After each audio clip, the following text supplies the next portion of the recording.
Às vezes, a generosidade é confundida com fraqueza, e o silêncio de quem provê é interpretado como cegueira.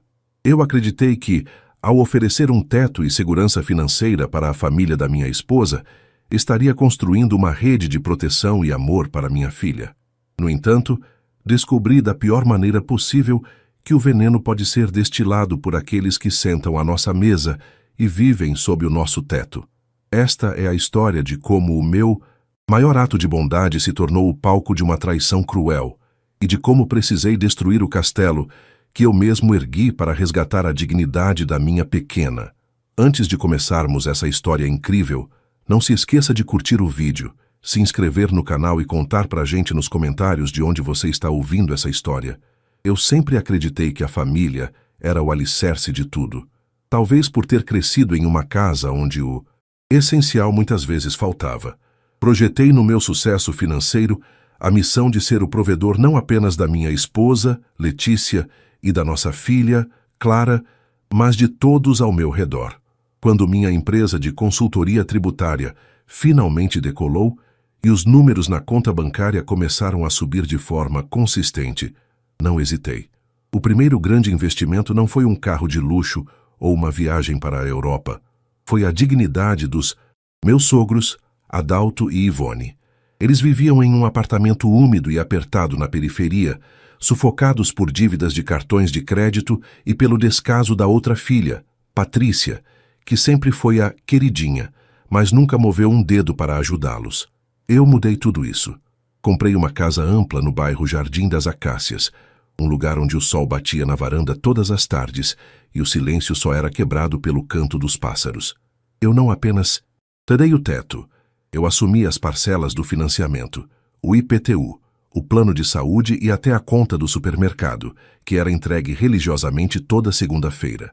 Fiz isso por gratidão a Letícia e porque, ingenuamente, pensei que estava protegendo minha filha, criando para ela um ambiente de amor na casa dos avós. Como eu estava errado. Naquela terça-feira abafada, o ar estava denso, prenunciando uma daquelas tempestades típicas do interior paulista. Saí de uma reunião de fechamento de contrato mais cedo do que o previsto. O vento soprava forte, balançando as copas dos ipês na calçada, enquanto eu estacionava o carro a uma quadra da casa deles. Decidi fazer uma surpresa. Clara tinha passado a tarde lá, como costumava fazer 2 vezes por semana, enquanto Letícia estava no consultório odontológico. Eu imaginava encontrá-la rindo no jardim, ou ouvindo alguma história de Adalto sobre os tempos da ferrovia. O portão eletrônico deslizou com um ruído metálico familiar. O cheiro de grama cortada e de café fresco, que geralmente emanava da cozinha, parecia alterado por algo mais ácido, mais agressivo. Assim que pisei na varanda, o som de uma voz estridente me paralisou. Era Ivone. Mas não era a Ivone doce que me servia bolo de fubá com um sorriso submisso. Era um grito carregado de um desprezo que eu nunca imaginei que ela possuísse. Eu já disse que não quero ver um pingo de gordura nesse prato, garota inútil.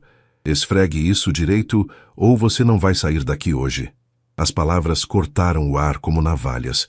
Meu coração disparou. Senti uma pressão insuportável no peito, o sangue pulsando nas têmporas. Aproximei-me da janela da cozinha, que dava para a área de serviço. O cenário que vi destruiu qualquer resquício de respeito que eu ainda nutria por aquelas pessoas. Minha pequena Clara, de apenas 9 anos, estava em cima de um banquinho de plástico, com as mãos mergulhadas em uma água ensaboada e suja. Ela chorava em silêncio, as lágrimas escorrendo pelo rosto avermelhado e caindo dentro da pia cheia de louças engorduradas. O avental dela estava encharcado, e seus braços finos tremiam sob o peso de uma panela de ferro pesada demais para o seu tamanho. Adalto estava sentado na mesa logo atrás, palitando os dentes com indiferença, enquanto assistia ao jogo de futebol na TV de 55 polegadas que eu havia dado de presente no último Natal.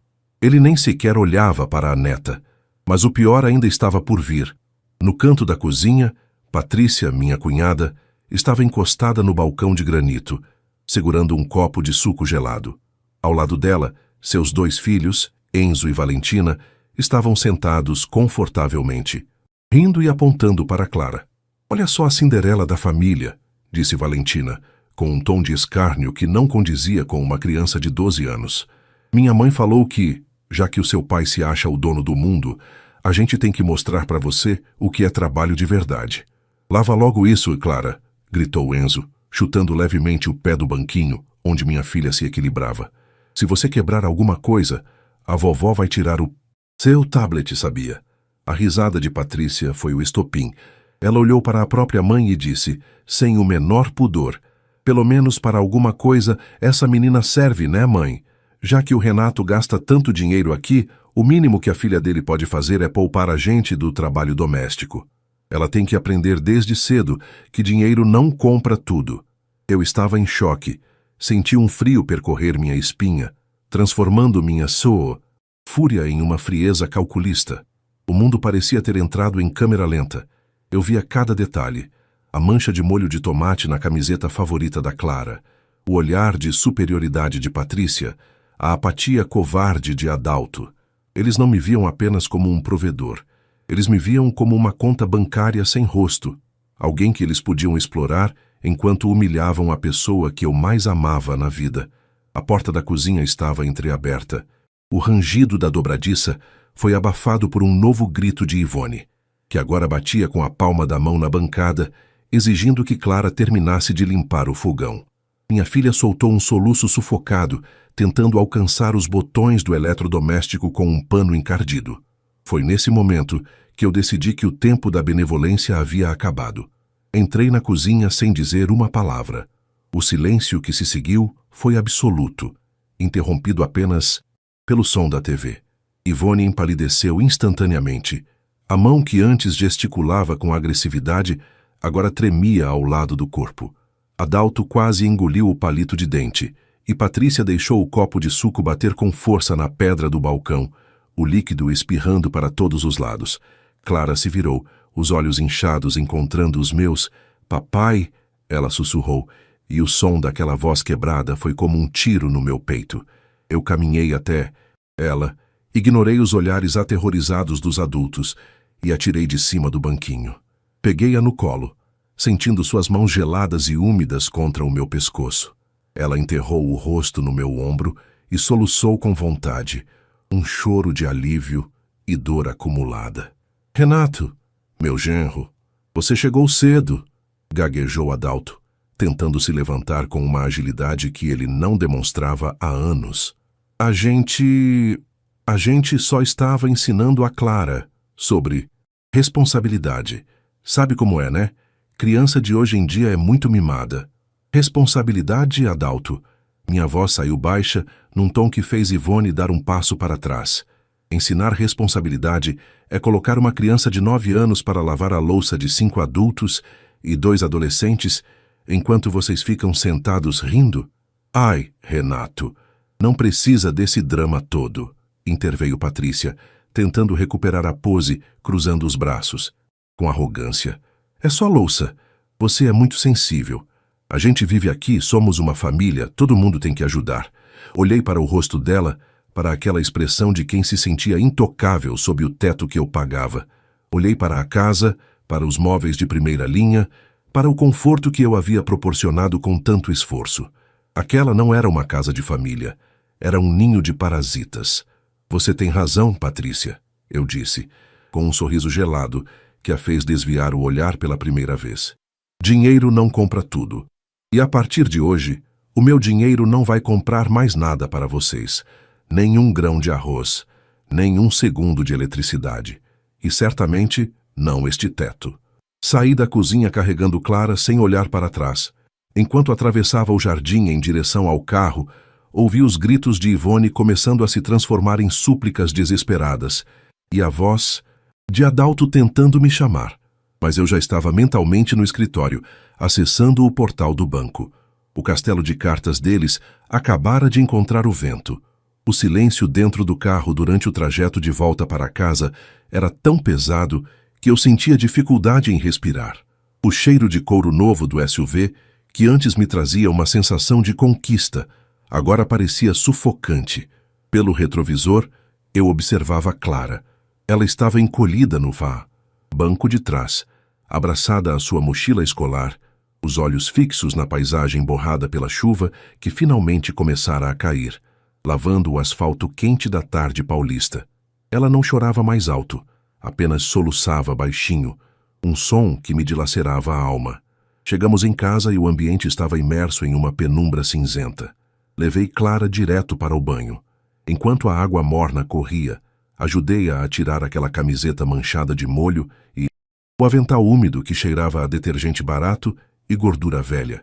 Ver os dedos da minha filha enrugados pela exposição prolongada à água e as pequenas marcas avermelhadas nos braços, resultado do esforço para segurar panelas pesadas, acendeu em mim um tipo de fúria que eu nunca soubera que possuía. Era uma raiva fria, cirúrgica, que começava a traçar planos antes mesmo de eu perceber. Papai, eu sou inútil? A pergunta dela, feita com uma voz pequena e trêmula sob o barulho do chuveiro, foi o golpe final. Ajoelhei-me ao lado da banheira, ignorando a água que molhava as mangas da minha camisa de grife. Segurei o rosto dela com as duas mãos, olhando fixamente em seus olhos castanhos, tão parecidos com os meus. Nunca mais repita isso, meu amor. Você é a menina mais inteligente, generosa e preciosa deste mundo. O que aconteceu lá não foi culpa sua. Foi a última vez que eles tocaram um dedo em você ou na sua autoestima. Eu prometo. Depois de colocá-la para dormir, desci as escadas. Letícia, minha esposa, acabara de chegar do consultório. Ela deixou a chave sobre o aparador de jacarandá e percebeu imediatamente o clima pesado. Quando contei o que tinha visto, detalhe por detalhe, a humilhação, os risos de Patrícia, a apatia de Adalto e a crueldade de Ivone, ela desabou no sofá. Letícia sempre soube que a família dela era difícil, mas a cegueira do amor filial a impedia de enxergar o monstro que a gratidão forçada cria.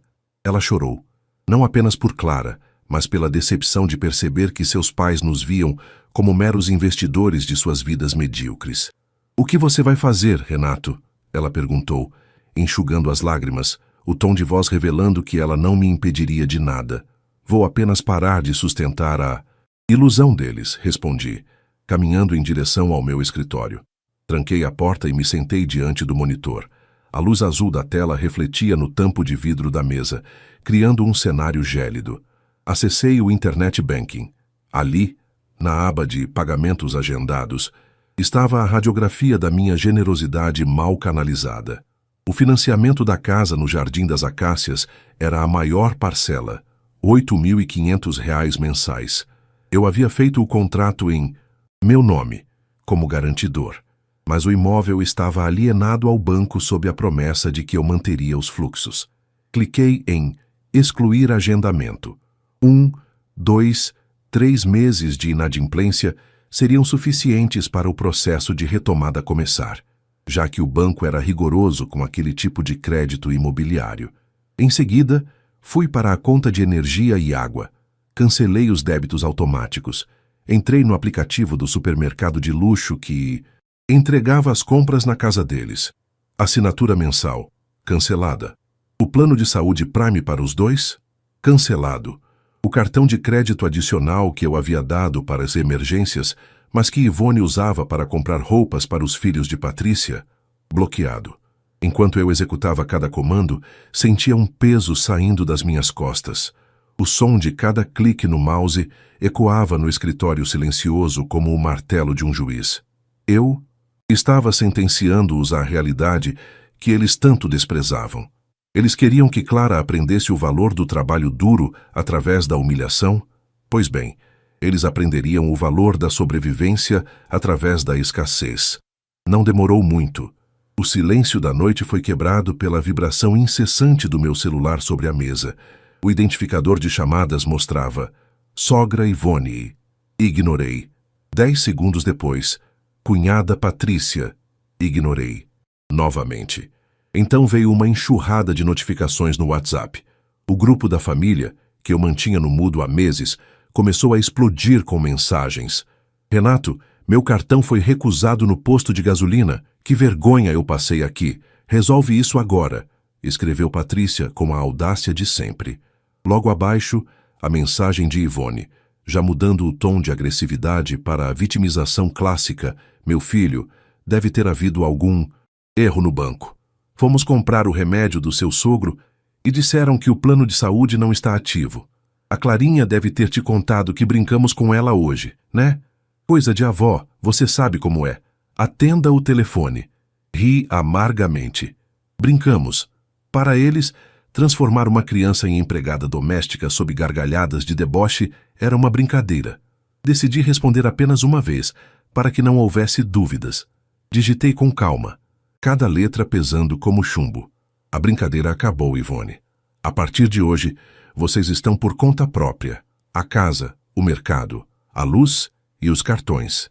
Aproveitem o conforto enquanto durar, porque o banco não costuma ser tão paciente quanto eu fui. Não me liguem, não procurem a Letícia e, principalmente, fiquem longe da minha filha. Bloqueei todos, um por um. Senti uma paz gélida tomar conta de mim. Eu sabia que o processo legal de leilão de um imóvel financiado levava tempo, mas sem o meu aporte, a estrutura deles colapsaria em semanas. Eles não tinham reservas, não tinham brio e, acima de tudo, não tinham mais a minha condescendência. Deitei-me ao lado de Letícia, que já dormia um sono inquieto. Olhei para o teto, ouvindo o som da chuva engrossar lá fora, batendo contra os vidros. Eu havia construído um castelo para porcos, e agora estava apenas abrindo a porteira para que a lama os encontrasse. A verdadeira vingança não é o golpe físico, é a retirada da proteção. Eles iam descobrir, da forma mais dolorosa possível, quanto custa o desprezo que semearam. 2 meses se passaram desde aquela tarde sufocante na cozinha de Ivone e Adalto. O tempo, que antes parecia correr contra mim na correria do escritório, agora fluía com uma cadência diferente, mais leve, quase como se o ar em nossa casa tivesse sido filtrado. Clara voltara a sorrir. Matriculei-a em aulas de natação em um clube próximo. Ver minha filha mergulhando naquela água azul e cristalina, lavando simbolicamente os resquícios daquela água suja de louça, era o meu maior bálsamo. No entanto, enquanto a nossa vida se organizava em uma nova harmonia, o castelo de cartas que eu havia deixado de sustentar começava a desabar com um estrondo que eu podia ouvir de longe, mesmo mantendo todos os canais de comunicação bloqueados. O sol de meio-dia em São Paulo não perdoa.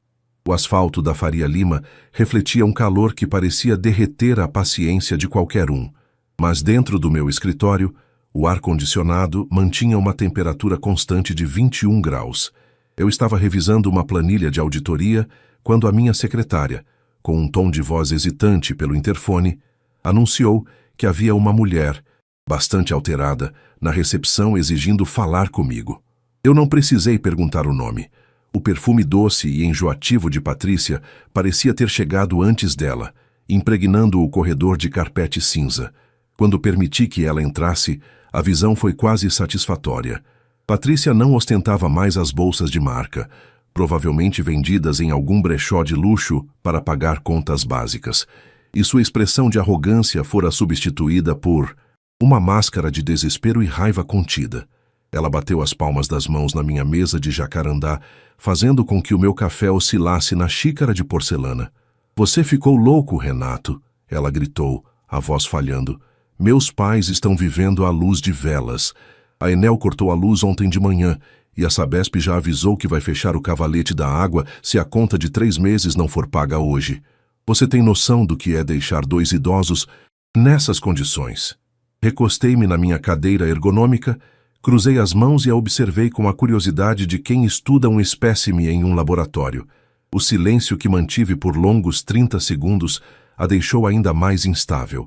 Eu sentia o cheiro do suor dela misturado ao perfume barato, o som da respiração ofegante, o estalo das unhas maltratadas contra a madeira. "Eu tenho plena noção, Patrícia", respondi, minha voz soando como um sussurro frio em meio ao caos dela. "Assim como tenho noção do que é deixar uma criança de 9 anos em cima de um banquinho, sendo humilhada por quem deveria protegê-la. Onde estava a sua preocupação com condições humanas naquele dia? Isso é ridículo. Você está punindo a família inteira por causa de uma bobagem." Ela tentou desviar o foco. Um movimento clássico de quem nunca assume a responsabilidade. O Enzo e a Valentina não conseguem estudar no escuro. Minha mãe está chorando o dia todo. O Adalto, ele está tendo picos de pressão. Você vai ser o responsável se algo acontecer com ele. Não, Patrícia. O responsável por eles é você, eu disse, levantando-me lentamente. Durante anos, eu fui o banco, o plano de saúde e o teto. Eu fui o suporte para que vocês pudessem viver uma vida de aparências. Agora, o papel de provedora é seu, ou do seu marido, e continua gastando o pouco que ganha em apostas online, não é? Eu sei de tudo. Ela recuou um passo, a pele empalidecendo sob a maquiagem carregada, mas o golpe final ainda não havia sido desferido. Abri a gaveta lateral da minha mesa e retirei uma pasta de couro preta. De dentro dela, tirei uma folha com o timbre de um grande banco privado. Era uma notificação extrajudicial de consolidação de propriedade. Você veio aqui reclamar da luz e da água, mas a sua miopia financeira não te permitiu enxergar o problema maior. Comecei, deslizando o papel pela mesa até que ficasse diante dela. Como eu parei de pagar as parcelas do financiamento da casa no Jardim das Acácias há exatos 90 dias. O banco iniciou o processo de retomada. No contrato, eu sou o garantidor, mas a dívida é vinculada ao imóvel. Como não houve purgação da mora, ou seja, ninguém pagou o que devia. Mas o imóvel foi consolidado. Patrícia pegou o papel com as mãos trêmulas. Seus olhos percorriam as linhas jurídicas sem conseguir processar a realidade. O que isso significa na prática? Ela gaguejou, a arrogância desaparecendo por completo. Significa que, em exatamente 15 dias, o primeiro leilão público será realizado. Significa que, no 20º dia, um oficial de justiça baterá naquela porta com um mandado de emissão de posse. Em termos simples, Patrícia, para que você entenda, vocês têm pouco mais de 2 semanas para empacotar o que resta da dignidade de vocês e encontrar um lugar onde consigam pagar o aluguel. Porque daquela casa, vocês sairão. O grito que ela soltou não foi de raiva, foi de um pavor visceral. Ela começou a implorar, a dizer que não tinham para onde ir, que o apartamento antigo dos meus sogros já havia sido vendido para cobrir dívidas de jogo do meu cunhado. Eu ouvia tudo aquilo como se fosse um ruído branco. A imagem que se sobrepunha ao drama de Patrícia era a de Clara, com os dedos enrugados e os olhos vermelhos de choro, sendo chamada de inútil. Cada súplica de Patrícia era, para mim, o pagamento de uma dívida moral que eles haviam contraído no momento em que tocaram na inocência da minha filha. Saia do meu escritório, Patrícia, eu disse, voltando a me sentar, e avise aos seus pais para prepararem as caixas. Se eu vir qualquer um de vocês a menos de 100 metros da minha esposa ou da minha filha, o próximo papel que você receberá não será do banco, será uma medida protetiva. Ela saiu tropeçando nos próprios pés, deixando um rastro de desespero pelo corredor. Quando a porta se fechou, respirei fundo. O cheiro de café fresco voltou a dominar o ambiente. Eu sabia que o próximo capítulo seria o mais difícil. Ver o leilão se concretizar e a expulsão física de quem transformou minha generosidade em arma de humilhação. Mas eu estava pronto. A justiça, para ser real, às vezes precisa ser implacável como o sol do meio-dia. Senti uma vibração no bolso. Era uma mensagem de Letícia com uma foto de Clara no clube, segurando uma medalha de bronze de uma competição interna de natação. Ela está tão orgulhosa. Renato, dizia a legenda. Sorri. O custo daquela casa no Jardim das Acácias era irrisório perto do valor daquele sorriso. O banco ficaria com os tijolos. Eu ficaria com a alma da minha família reconstruída. O dia do leilão amanheceu, com um céu de um azul tão pálido que parecia lavado, sem uma única nuvem para oferecer sombra ao calor que já começava a subir do asfalto. Eu estava sentado na varanda da minha casa, a quilômetros de distância do Jardim das Acácias, segurando uma caneca de café que já havia esfriado. O silêncio da manhã era apenas quebrado pelo som distante de um cortador de grama e pelo chilrear persistente de um Bem TV. No meu colo, o tablet mostrava a página do leiloeiro oficial. Eram 10 horas da manhã. O cronômetro digital em vermelho retrocedia implacavelmente. 10, 9, 8, Quando o martelo virtual bateu, senti um arrepio que não era de frio, mas de uma conclusão absoluta. A casa onde eu investi meus sonhos de uma família unida agora pertencia a um grupo de investimentos imobiliários de Rio Preto. 5 dias depois, o prazo para a desocupação voluntária se esgotou. Eu não precisava estar lá. Letícia me pediu para ficarmos em casa, para pouparmos Clara de qualquer resquício daquela toxicidade. Mas eu precisava de um ponto final. Eu precisava ver, com meus próprios olhos, o momento em que o privilégio imerecido se transformaria na realidade nua e crua. Estacionei o carro a 2 quadras de distância, sob a sombra de uma mangueira frondosa. De longe, eu conseguia ver o movimento. O caminhão de mudança, um modelo antigo, com a pintura descascada e fumaça negra saindo pelo escapamento, estava parado rente à calçada, bloqueando metade da rua. A cena era um retrato da decadência. Adalto estava sentado em uma cadeira de praia na calçada, com a cabeça baixa e as mãos apoiadas nos joelhos. Ele parecia ter envelhecido 10 anos em 2 meses. Não havia mais a pose de patriarca sustentado. Havia apenas um homem que percebeu, tarde demais, que a dignidade não se herda, se conquista. Ivone saía da casa carregando caixas de papelão mal fechadas, com fitas adesivas descolando. O rosto dela estava inchado, os olhos vermelhos de tanto chorar. Mas mesmo naquele momento, eu não conseguia sentir pena. O que eu via era a mulher que gritara com a minha filha, a mulher que usara o meu suor para alimentar o ego de uma filha ingrata. Patrícia era a mais ruidosa. Eu conseguia ouvir os gritos dela dali de onde eu estava. Ela discutia com o motorista do caminhão, gesticulando freneticamente com um cigarro entre os dedos. Os filhos dela, Enzo e Valentina, estavam sentados no meio-fio, cercados por sacos de lixo pretos cheios de roupas. Eles não riam mais. Não havia mais tablets caros nas mãos deles, nem a arrogância de quem se sente superior. Eles pareciam apenas 2 crianças assustadas e confusas, pagando o preço da soberba que os pais lhes ensinaram. Era uma cena triste, mas necessária. O cheiro de poeira e de móveis velhos sendo arrastados impregnava o ar, misturando-se ao odor de diesel do caminhão. Aproximei-me, a pé, caminhando lentamente pela calçada oposta. O som dos meus sapatos contra o concreto parecia ecoar na rua silenciosa.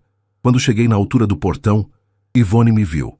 Ela parou no meio do caminho, segurando um vaso de cerâmica que eu havia trazido de uma viagem ao Nordeste. Por um momento, o tempo parou. O ódio nos olhos dela era palpável, uma chama que tentava me queimar à distância. "Você está satisfeito, Renato?" Ela gritou, a voz rouca de tanto desgosto. "Veja o que você fez com a gente. Colocou seus sogros na rua. Que tipo de monstro faz isso com a família?" Parei e olhei diretamente para ela. Notei que a grama do jardim, que eu pagava para um jardineiro cuidar semanalmente, já estava alta e amarelada. A casa, sem a minha manutenção, já apresentava pequenas rachaduras na fachada. "Eu não fiz nada, Ivone", respondi com uma calma que a irritou ainda. "Mas eu apenas parei de fazer. A diferença entre nós é que eu construí o meu chão, e vocês tentaram construir o de vocês usando o meu telhado. A família que eu protejo está em casa, segura e amada. Vocês são apenas as consequências das escolhas que fizeram." Patrícia correu em minha direção, o rosto transfigurado pela raiva. O motorista do caminhão deu um passo à frente, temendo um confronto físico, mas eu nem me mexi. "Ah, gente vai te processar", ela berrou apontando o dedo no meu rosto. "Você prometeu cuidar deles. Você assinou aquele contrato." "O contrato está em meu nome, Patrícia, e o banco já o encerrou. Se quiserem processar alguém, processem a própria preguiça de vocês. Ou quem sabe, usem essa energia para procurar um emprego de verdade, em vez de viverem como parasitas." Virei as costas, enquanto ouvia uma enxurrada de insultos e maldições, sendo lançadas contra a minha família. O oficial de justiça, um homem magro de terno cinza e expressão cansada, saiu de dentro da casa com uma prancheta. Ele olhou para o relógio, ignorou os gritos e começou a lacrar as portas que ainda restavam abertas. O som do metal batendo contra o batente foi o acorde final daquela ópera de traição. Eles estavam indo para uma casa pequena, em um bairro distante e barulhento, paga com o pouco que Patrícia conseguira juntar vendendo os móveis que eu não quis reclamar de volta. Voltei para o carro e respirei fundo. O ar dentro do veículo estava fresco e o rádio tocava uma música suave. Enquanto eu me afastava daquele bairro, senti como se camadas de pele morta estivessem caindo do meu corpo. A vingança, eu percebi, não era vê-los no sofrimento extremo, mas sim vê-los enfrentando a vida sem as muletas que eu lhes forneci. A verdadeira justiça foi devolvê-los ao lugar de onde nunca deveriam ter saído, com o dinheiro alheio. Ao chegar em casa, fui recebido pelo cheiro de bolo de laranja saindo do forno. Letícia estava na cozinha e Clara estava sentada à mesa, concentrada em um desenho para a escola. Ela olhou para mim e sorriu. Um sorriso genuíno, sem sombras. "Oi, papai. Olha o que eu desenhei", ela disse, me mostrando uma folha com uma casa colorida, cheia de flores, e 3 pessoas de mãos dadas. Abracei-a com força, sentindo o perfume de shampoo infantil no seu cabelo. Naquele momento, todas as parcelas pagas, todos os desaforos ouvidos e toda a dor da traição sumiram. O banco leiloou a casa, mas eu havia recuperado o lar. A vingança estava completa, não porque eu os destruí, mas porque eu me recusei a ser destruído por eles. Olhei para Letícia e vi o alívio em seus olhos. Sabíamos que, a partir dali, não haveria mais intrusos em nossa felicidade. O silêncio que agora reinava na nossa vida não era de solidão, mas de paz. E a paz, eu descobri, é o único luxo pelo qual vale a pena pagar qualquer preço. Gostou do desfecho dessa história de superação e justiça? Essa narrativa mostrou que, às vezes, é preciso derrubar as estruturas erradas para que o que é verdadeiro possa florescer. O que você achou da atitude do Renato? Ele foi justo ou foi longe demais? Deixe sua opinião aqui nos comentários.